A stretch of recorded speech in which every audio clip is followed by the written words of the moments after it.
De vous informer, mesdames et messieurs, tout le plaisir est pour moi d'être au rendez-vous de cette édition du journal sur Canal Congo Télévision. Le 6 avril est une journée décrétée fériée en mémoire de Simon Kimbangu en République démocratique du Congo. Cette date commémore les combats menés par Simon Kimbangu qui prêchait déjà l'émancipation de l'homme noir face à la colonisation alors que le Congo était encore une colonie belge. Autre détail sur les contenus de cette journée avec Gisèle Olivier-Toko.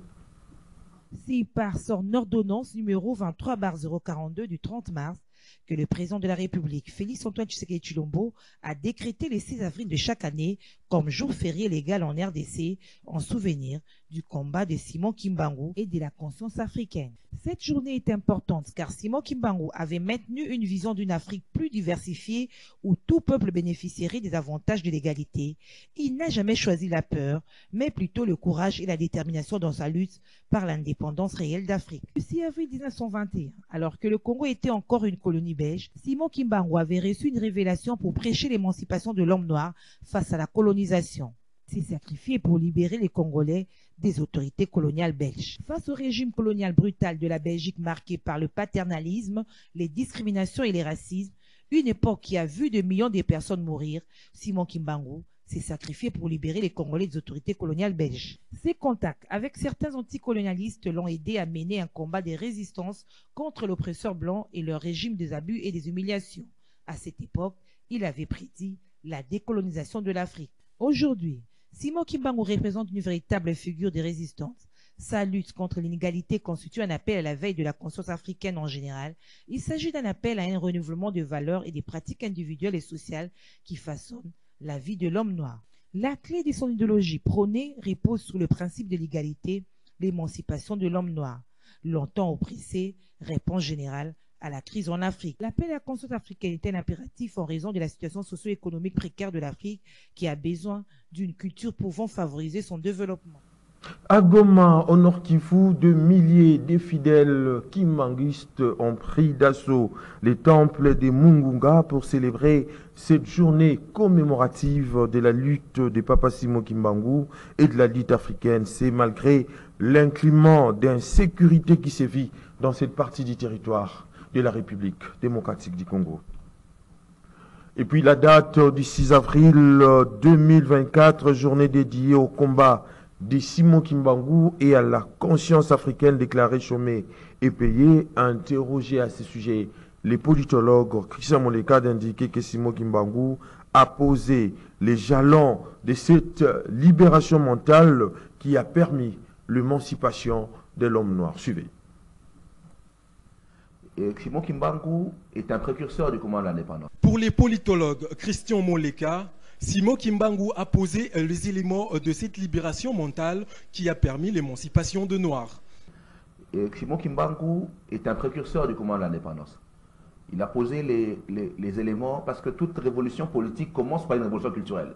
Que ce soit en Europe, en Afrique, c'est comme ça. Il a posé, pas lui seul, mais il a posé les éléments de cette libération mentale qui a permis l'émancipation des Noirs. On peut citer Paul Panda Farnana, on peut citer Kipa Bitanamo, on peut citer le mouvement Kitawala, mais énormément des mouvements qui ont participé à commencer à libérer la conscience mentale et qui aboutit au combat politique. Donc il faut l'inscrire, pas uniquement comme chef religieux, mais il faut l'inscrire déjà dans le patrimoine, comme un précurseur du combat de libération mentale, l'émancipation des Noirs et des Congolais particulièrement, qui nous a conduit à l'indépendance. Et ce n'est pas un hasard si beaucoup de mouvements de protestation à l'ordre colonial ont commencé au Congo central. Ne pas payer l'impôt, soulèvement, parce qu'il y a eu au départ un terreau qui a favorisé ce développement, cette pensée libératrice. Donc il faut le prendre ça.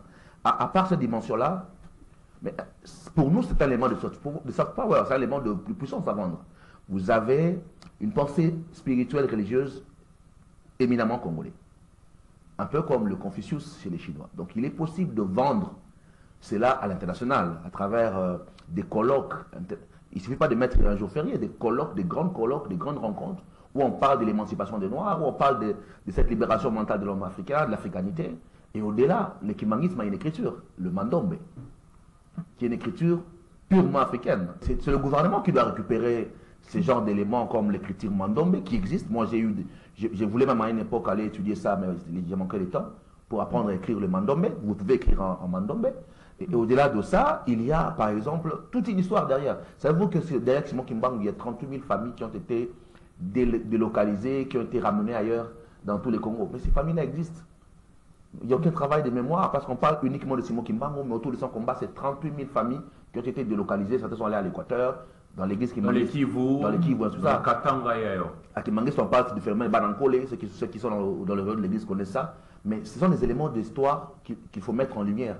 Parce que ça fait partie de notre passé historique. Et malheureusement, bon, c'est bien d'avoir une date fériée, de le mettre en valeur, mais il faut creuser davantage pour donner plus d'éléments pour la population et pour la mémoire collective. Que retiennent les Kinois des combats menés par Simon Kimbangu Kiangani? Pour répondre à cette interrogation, Strangimbi et Lola Kinyamba ont effectué une descente dans les rues de la ville-province de Kinshasa pour recueillir les avis et considérations des Kinois et Kinois. Suivez. Simon Kimbangu, c'est un grand prophète. Aza vraiment prophète, Oyo, Asalaki, exploit naye, Asalaki makamunaye, lokola nzambe atindaki mission naye asala na Congo quoi. Asalaki, c'est normal, le président Nabiso Félix Tshisekedi a décrété journée où il y a ici avril comme férié. On a trouvé un angle normal parce que Asalaki bika modèle, ça qui bika modèle, pe to yebi mort na le lenga kufelaki ezaki kokufa moko kufelaki pona mboka quoi parce que lobelaki on aime de basalaki ke table ronde tout conso ba Kimbangu pe ba ki na kati pona indépendance na biso. Bon, en fait, pour Nanga, Simon Kimbangu en a deux volets. Parce que sur le plan politique, d'abord, on a dû reconnaître Simon Kimbangu par rapport à Koumanaye pour libérer le peuple africain de la colonisation. Donc, on a côté sur le plan politique. L'Itnaye, Abundagi Mingi, pour réveiller conscience du peuple africain. On a une dictature impérialiste quoi. Mais sur le plan religieux, je veux dire que Simon Kimbangu est un prophète.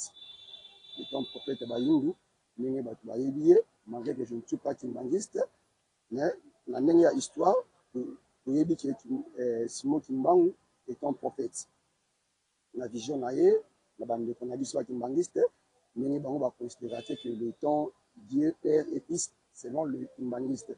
En fait, on respecte la paix, vision na bango, na idéologie na bango. Bon, merci, Lingi, pour la question. Par rapport à date le 6 avril, notre chef ferré, je m'ai payé. Les appels de il a fallu la bonne. Parce que Kimbangu, on a dit congolais. Malgré tout ça, la religion est différente, mais on a biso noir, précisément au Congo, il a fallu aussi reconnaître les valeurs de la biso ancestrale. Reconnaître aussi les nzambe de la biso. Parce que mboka na mboka eza na nzambe na bango. Dans un autre chapitre, les forces armées de la République démocratique du Congo ont présenté vendredi 5 avril 2024 Eric Nkumba, Alliance Malembe, conseiller stratégique de Corneille Nangaa, leader du mouvement rebelle Alliance Fleuve Congo. Il a été arrêté par le renseignement militaire et dans sa déposition, il a cité l'ancien président de la République démocratique du Congo, Joseph Kabila, et d'autres personnalités politiques du pays que je vous invite de découvrir dans cet élément. Suivez. C'est un conseiller stratégique et politique de Corneille Nangaa au sein de l'Alliance Fleuve Congo. Nkuba Chabantou, c'est son nom, alias Malembe. Il a été arrêté à l'est du pays par les services de renseignement militaire avant d'être acheminé dans la capitale où il a été interrogé par les services de sécurité. Dans sa déposition, ses bras droits de l'ancien président de la Commission électorale nationale indépendante CENI a cité plusieurs personnalités, notamment l'ancien chef de l'État Joseph Kabila et John Numbi, comme contact militaire de ces mouvements rebelles. Et comme contact politique, il a cité entre autres les députés nationaux honoraires Claudel Lubaya, le président du conseil de suivi de l'accord de la Saint-Sylvestre, Joseph Olingankoy, et l'ancien directeur général de l'OGFREM, Patient Saïba, enfin le professeur Bob Kabamba. Déjà que je connais, qui prenaient souvent contact avec nous. Les députés de Canada, ça fait Claudel Lubaya, il y a les vieux Olingankoy, il y a le professeur Bob Kabamba, il y a Adam du PVRD. Quel Adam du PVRD? Adam Charles. Albert Charles. Il y a l'autre qui était à l'OGFREM et qui s'est dit qu'il était le DG de l'OGFREM, Science Aïba. Du côté militaire, nous, on n'avait pas de contact militaire. Celui qui avait les contacts militaires, c'est pas nous, c'est le général John Numbi. On parlait avec lui et l'ancien président Joseph Kabila. Mais nous, au Cornet Nanga lui-même, n'a pas de contact militaire. Cité parmi les contacts politiques de l'AFC de Corneille Nangaa, Claudel Lubaya rejette en bloc ces accusations et dénonce un coup d'État, un coup monté plutôt. Ce n'est pas parce que je ne partage pas le point de vue du pouvoir en place que je serai tenté de prendre les raccourcis, a écrit Claudel Lubaya sur son compte Twitter.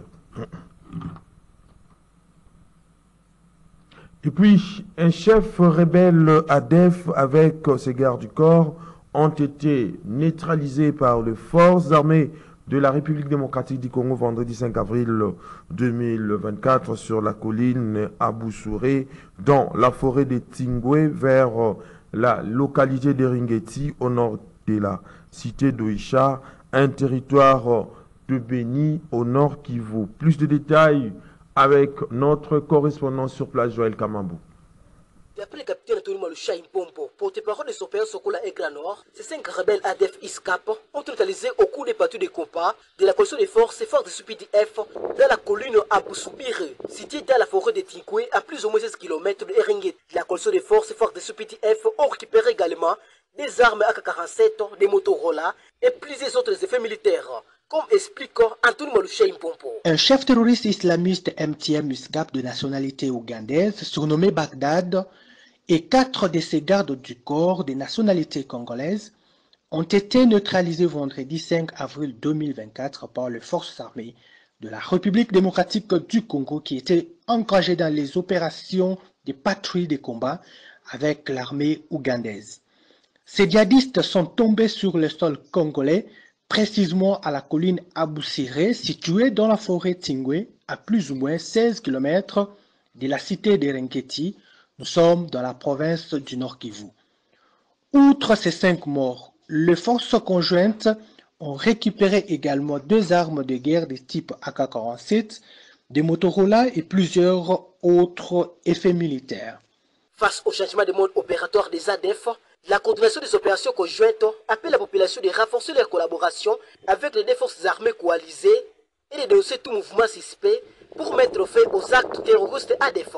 Anthony Malushaï. Les forces conjointes FRDC-UPDF demandent la bonne collaboration auprès de sa population et aussi demandent à cette dernière d'être toujours vigilante car l'ennemi est en train de changer de méthode pour rejoindre les agglomérations. La dénonciation doit nous caractériser pour mettre fin aux actes terroristes de ces mouvements djihadistes dans notre zone. Ici de vous rappeler que le phénomène ADF ISCAP reste actif dans la région de Beni, au nord Kivu et Irumani Tour. Cependant, les forces de la coalition forte des UPDF restent déterminées à traquer ce rebelle ADF. Tout à fait autre chose à présent. Le directeur général de la Direction générale des recettes de Kinshasa, de GRK, Miché Moussoka Mayelankoye, a reçu les trophées d'excellence Motoyasika, prix du citoyen congolais lui décerné par l'ASBEL Motoyasika. La cérémonie de remise des trophées s'est déroulée à l'hôtel Hilton. Nous sommes là dans la commune de La Gombe. Suivez.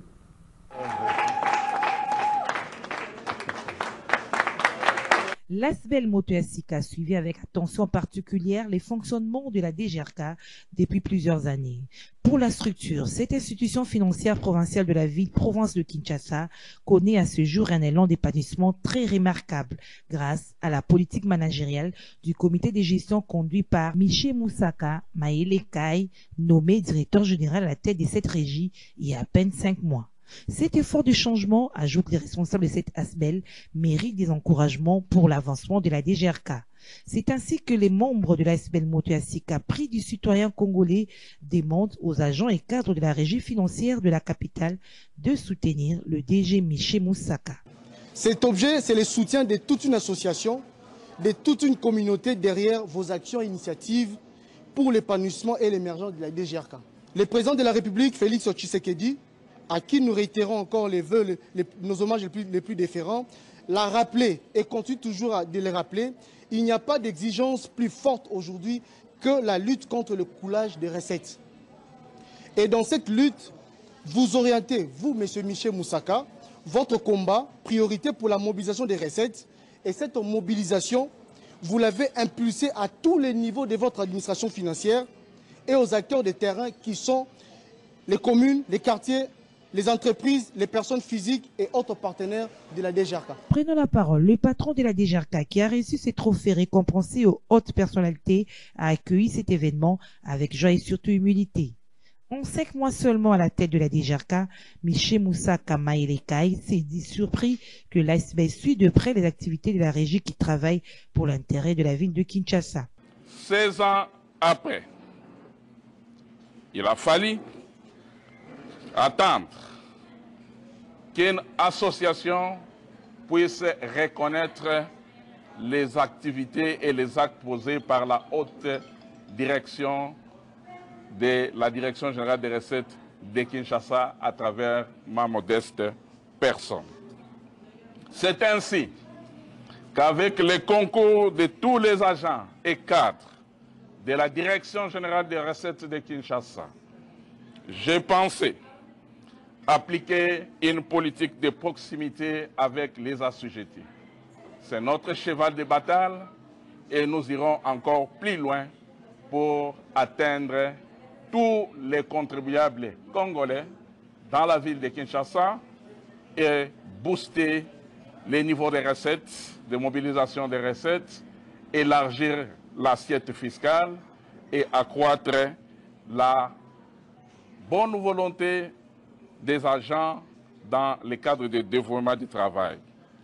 Poser des actions adoptant les services des outils de travail. C'est la division du travail avec amélioration des conditions de travail des agents et de vie des agents qui sont tout le temps sur terrain dans le cadre de la mobilisation des recettes. En vue de l'élargissement de l'assiette, et ainsi mieux m'occuper de mes collaborateurs, ayant le souci de les mettre dans les bonnes conditions. Avant de terminer son discours de remerciement, le patron de la régie financière de la capitale a rendu hommage au chef de l'État, Félix Antoine Tshisekedi Tshilombo, qui a permis cet élan de bonne gouvernance et souci de mettre l'homme qu'il faut à la place qu'il faut. Sans oublier le gouverneur de la ville-province de Kinshasa, Jean-Denis Ngobila-Mbaka, qui a jeté son dévolu sur sa modeste personne pour présider aux destinées de la DGRK et avec pour mission de remettre cette administration fiscale sur le rail. Je rends hommage à son Excellence, Monsieur le Président de la République, chef de l'État, qui a permis cet élan de bonne gouvernance et qui se soucie de mettre l'homme qu'il faut à la place qu'il faut.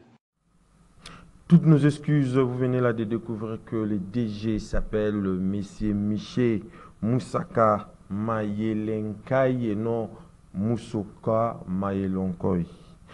Et puis, un groupe de ressortissants de Maïndombe s'insurge contre l'arrêté prise par Madame la gouverneure plutôt de Maïndombe, Rita Bola, confiant la gestion des forêts aux communautés locales, des arrêtés qui, selon ces groupes, est à la base de conflits entre différentes ethnies dans la province de Maïndombe. Autre précision Dans cet élément signé Héritier Toubilandou et Gisèle Olivier Toko.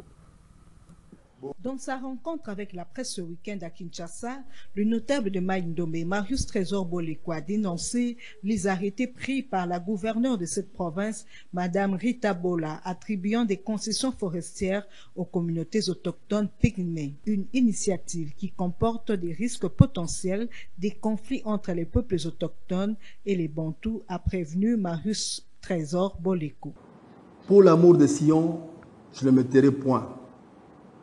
Pour l'amour de Jérusalem, je ne prendrai point de repos jusqu'à ce que son salut paraisse comme l'aurore et sa délivrance comme un flambeau qui s'allume. Arrêté pris par la gouverneure de province, 2 arrêtés, je veux dire, de Maïndombe, attribuant, n'est-ce pas, les forêts aux communautés locales dans le territoire de Kiri, plus précisément en Pengolondo, chez moi, dans le secteur de Lutoy, ainsi que à Boké, dans le secteur de Penzoa. Mais il faudrait que nous puissions replacer le contexte, parce qu'il ne faudrait pas qu'il y ait de la confusion. Qu'une communauté, n'est-ce pas, puisse bénéficier, n'est-ce pas, à titre d'abord gratuit et à perpétuité, ce qui est une très bonne chose. C'est déclaré qu'il y a une mesure d'application du code forestier. Le code forestier qui a été promulgué, bien entendu, pour pouvoir, n'est-ce pas, bien gérer nos forêts. Et ce décret 2014, excusez-moi, ce décret numéro 14/18 du 2 août 2014, d'attribution des concessions forestières aux communautés locales.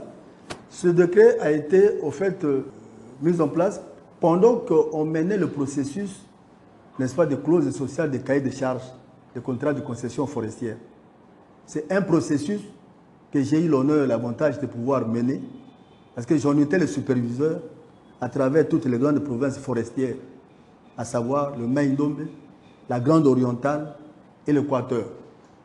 C'est un projet qui a été un projet PFCN, du ministère de l'Environnement, Conservation de la Nature à l'époque, financé par la Banque mondiale, qui est allé de 2012 à 2015. Ceci pour amener les communautés, n'est-ce pas, à bénéficier de la forêt qu'ils ont les ancêtres. Et c'est donc dans cette foulée-là que ce décret a été mis en place. Alors, mais ici, quand on lit les décrets, il y a des conditions pour pouvoir octroyer à une communauté. C'est la communauté qui prend l'initiative, n'est-ce pas, de pouvoir écrire au gouverneur de province. Et il y a un processus, je vais peut-être vous épargner de détails, mais il y a un détail important, ce qu'on appelle les CLIP, le consentement libre, informé ou éclairé, mais au préalable. Et puis, les femmes nées Congo ont, dans une déclaration rendue publique le vendredi 5 avril 2024, salué la nomination de Judith Tsumwima Tuluka comme première ministre de la République démocratique du Congo par le chef de l'État Félix Antoine Tshisekedi Tshilombo. Belinda Lutandila, qui a lu la déclaration, a pour l'occasion rappelé que le président de la République vient de réaffirmer sa détermination à faire rayonner la masculinité positive et bouger les choses en faveur des femmes en République démocratique du Congo. Les restaurants First MK sur l'avenue Ouvira dans la commune d'Ilagombe a servi des cadres à cette rencontre. Nadine Tchotchigombo et Lola Kinyamba étaient donc là pour les camps des canaux Congo Télévision et Radio Liberté Kinshasa. Suivez. C'était une rencontre riche en couleurs des femmes leaders nées Congo, parmi lesquelles l'honorable Ndombe Sita, Madame Kinyoki Mireille, l'honorable Ngoudiaza Nefertiti, Francine Kimasi via Chantal. Unies comme un seul homme, les femmes nées Congo ont salué l'élévation par le chef de l'État, champion de la masculinité positive de Madame Judith Souminois au poste de première ministre. Cette élévation restait non seulement la victoire des femmes nées Congo, mais aussi celle de toutes les femmes de la République. À travers cette déclaration lue par Maître Belinda Lutadi Lanzouzi, les femmes nées Congo pensent que la désignation de Judith Souminois au poste du Premier ministre est un honneur pour la nation congolaise qui, pour la première fois de son histoire, aura une femme comme chef du gouvernement, puisée dans le Congo central avec des compétences avérées. Mot de remerciement des femmes du Congo central à son Excellence Monsieur le Président de la République et chef de l'État, et de félicitations à Madame la Première ministre, chef du gouvernement de notre pays, la République démocratique du Congo. Excellence Monsieur le Président de la République et chef de l'État, alors que les Congolaises et les Congolais s'y attendaient le moins, il a plu à votre haute autorité de désigner une femme en qualité de Première ministre et chef du gouvernement de notre pays, la République démocratique du Congo, en la personne de Madame Judith Souminois Tuluka, valeureuse fille Congo. Sa désignation, intervenue juste en marge de la clôture du mois de la femme, est une surprise agréable et un honneur, tant pour la nation congolaise qui, pour la première fois de son histoire, a une femme comme chef du gouvernement, que pour la province du Congo central, qui offre pour la première fois au pays un Premier ministre, dit-on une Première ministre, une femme avec les compétences avérées. Et par ce choix donc, vous avez pour tout dire, prouvé votre attachement à la promotion de la masculinité positive, prônée sans cesse par votre autorité. Pour toutes ces considérations, les femmes du Congo central, ici représentées, vous disent merci, sincèrement merci. Matondo Fumweto. Plaise à votre autorité, Excellence, Monsieur le Président de la République, de demander à notre Ndona, Son Excellence Judith Souminois Tuluka, en sa qualité de Première ministre de la RDC, de fonder toute son action sur les prestigieuses valeurs Congo, afin de vous aider véritablement à traduire dans les faits votre volonté d'améliorer le vécu quotidien des Congolaises et Congolais dans tous les domaines sans exception. Pour rappel, cette association des femmes du Congo central existe depuis 2021 et réunit les femmes nées Congo résidant au pays comme celles de la diaspora exerçant dans divers domaines. Et puis, à l'approche de la fin du Ramadan, qui est le 9e mois du calendrier lunaire, l'imam Idrissa Nzenza donne ici les raisons pour lesquelles le musulman doit jeûner. Le chef spirituel de la mosquée Al-Insans de Bumbu a également donné quelques conseils à tous les musulmans avant de donner son avis sur le rassemblement public de tous les fidèles musulmans à l'occasion de la clôture du Ramadan. Suivez.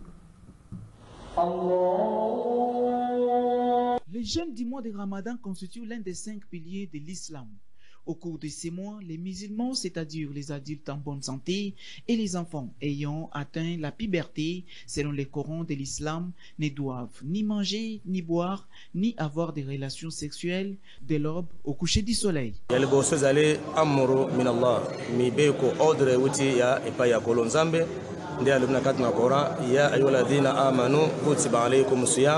kama kutiba ala alladhina min qablikum la'allakum tattaqun. Nzamba lobi ebino bat bonimi ko nzambe ko kanga karem lolenge bato baleka ibosoro makanga karem. Siko pourquoi to kanga karem wana ndia lobi la'allakum tattaqun. Donc nzamba lengi to banga ye. Parce que karem kitam to kanga karem nde akom na niveau ya ko banga Allah subhanahu wa ta'ala. Nde nzamba na pesa ba wumu na yeba banga ye yango ko karem wana po karem ezali école. Okoti na kati école ozali ko apprendre ndenge nini basala ka bolamu, ndenge nini bakima masumu. Ce qu'on comprendre, mettre en pratique, tant qu'on après carême, des comportements qui n'ont carême, il y a qui m'a masumu, il y a qui nzambe ndé, il y a qui nzambe na posa nango eko, ni tina carême pour m'tabanga nzambe.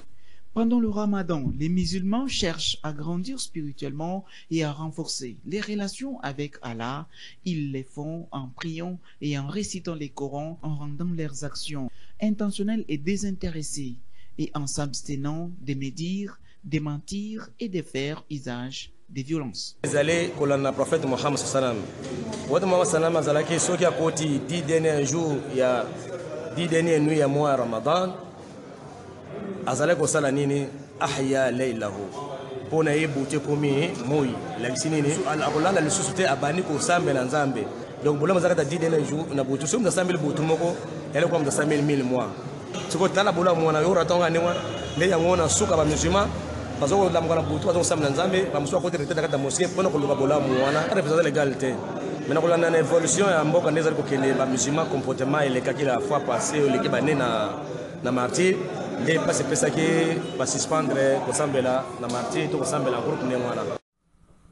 Mesdames et messieurs, nous sommes arrivés au terminus de notre journal coordonné par Gisèle Olivier Toko, réalisé par Christian Banzolo. La prise de vue a été assurée par Olivier Longwangu en leur nom, ainsi qu'au concours rédactionnel du Canal Congo Télévision. Je vous dis donc merci de l'avoir suivi avec le même plaisir et le même désir. Mais le prochain rendez-vous est donc pris pour la semaine prochaine. D'ici là, portez-vous bien et bonne suite de programme sur Canal Congo Télévision, la télé thématique.